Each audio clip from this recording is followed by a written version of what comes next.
Assalamualaikum warahmatullahi wabarakatuh. Perkenalkan, nama saya Winanti Basul. Saya dari kelas animasi 6B. Di sini saya akan menyampaikan argumentasi saya untuk tugas mingguan pada mata kuliah Pancasila.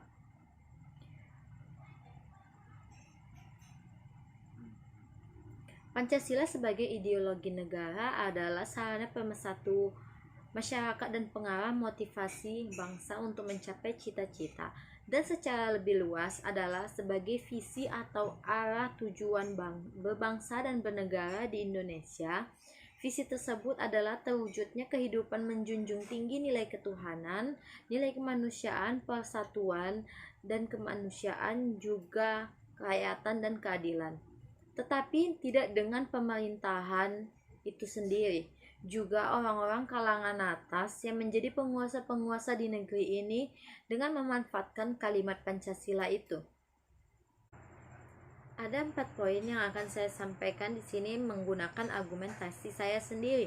Yang pertama adalah penguasa melawan rakyat. Pancasila dirumuskan pada tahun 1945. Pancasila sebagai dasar negara merupakan hasil perjuangan para pendiri negara itu. Para pendiri negara telah merumuskan dan menetapkan Pancasila sebagai dasar negara.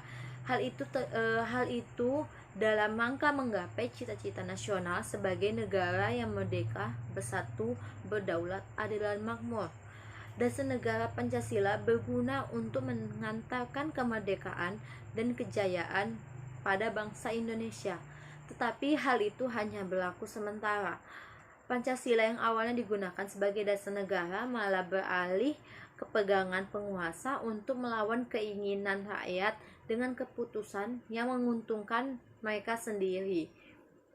Pancasila juga seharusnya memerdekakan rakyat, malah berbalik menyengsarakan rakyatnya. Jika rakyat tidak mematuhi penguasa, maka jeruji besi adalah balasan untuk rakyat sendiri. Rakyat dilarang mengkritik penguasa meskipun fakta adanya kesalahan penguasa itu sendiri. Kemudian ada poin yang kedua, terpaksa tinggal, mahalnya biaya ke luar negeri. Jika rakyat susah pergi atau pindah ke luar negeri, maka itu juga seharusnya terjadi kepada para penguasa. Tetapi itu tidak terjadi. Seharusnya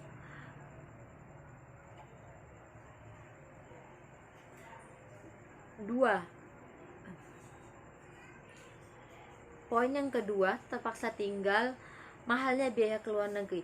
Jika rakyat susah pergi atau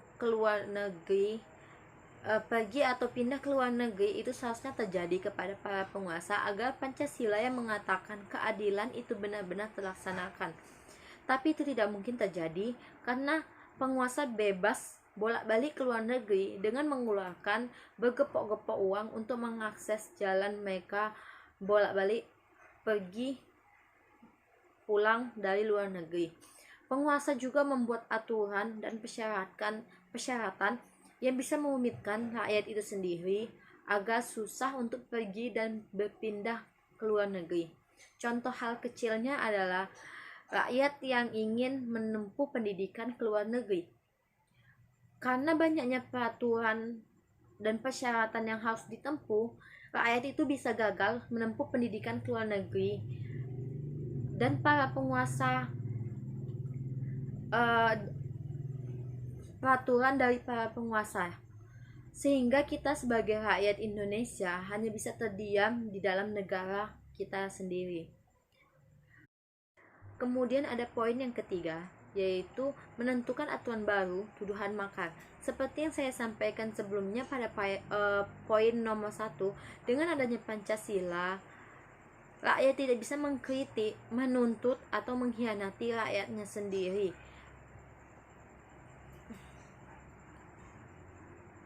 Poin yang ketiga, menentukan aturan baru, tuduhan makar. Seperti yang saya sampaikan pada poin nomor 1, dengan adanya Pancasila, rakyat tidak bisa mengkritik, menuntut, mengkhianati pemerintahnya. Jika itu terjadi, maka rakyat bisa berakhir dengan hukuman untuk membayarnya. Poin nomor 4, monopoli kebutuhan emas, minyak, dan hukum. Indonesia memiliki banyak sumber daya alam yang bisa dikelola agar menghidupi rakyatnya, tetapi para penguasa tidak membiarkan itu. Sebenarnya jika para penguasa membiarkan atau membebaskan rakyat mengelola sumber daya alam yang ada di Indonesia ini, hidup rakyat akan terjamin tanpa menyusahkan pemerintah. Tetapi penguasa tidak membiarkan hal itu terjadi karena sumber daya alam yang ada di Indonesia hanya bisa dikelola oleh penguasa. Tidak ada keadilan bagi rakyat yang tertera dalam Pancasila untuk menghidupi rakyatnya dengan mengelola sumber daya alam yang ada di negeri ini. Contoh halnya saat ini, susahnya mendapatkan minyak goreng karena penguasa menetapkan peraturan 1 bungkus untuk 1 orang. Jadi rakyat saat ini menghalalkan segala cara untuk mendapatkan minyak goreng karena mereka lihat penguasa sendiri mudahnya mendapatkan minyak goreng itu dengan membeli berbungkus-bungkus atau berdus-dus untuk mendapatkan minyak goreng, sedangkan rakyatnya sendiri susah mendapatkan minyak goreng itu sendiri. Dari keempat poin yang sudah saya sampaikan dengan argumen saya sendiri, simpulannya adalah Pancasila tidak mensejahterakan rakyat, tetapi lebih mengekang rakyat agar patuh pada para penguasa di negara. Dari poin keempat yang saya sampaikan dengan argumentasi saya sendiri, Pancasila yang awalnya seharusnya mensejahterakan rakyat, tapi tidak lagi mensejahterakan rakyat, lebih mengekang rakyat itu sendiri agar bisa patuh kepada para penguasa di negeri ini. Terima kasih.